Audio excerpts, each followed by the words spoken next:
সাধারণ জনগণ, আসসালামু আলাইকুম। জাতীয়তাবাদীর পক্ষ থেকে আমি বহদ্দারগোড়া সাবেক সাধারণ সম্পাদক বশির আহমদ এবং বর্তমান কেন্দ্র কমিটির আহ্বায়ক পক্ষ থেকে আপনাদেরকে আগামী ঈদের শুভেচ্ছা জানিয়ে শুরু করছি।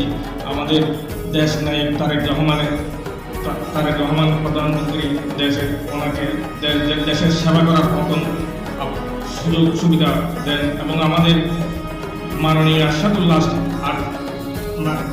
সাহেবের ৮ আসনের পক্ষ থেকে ঈদের অন্তিম শুভেচ্ছা জানাচ্ছি।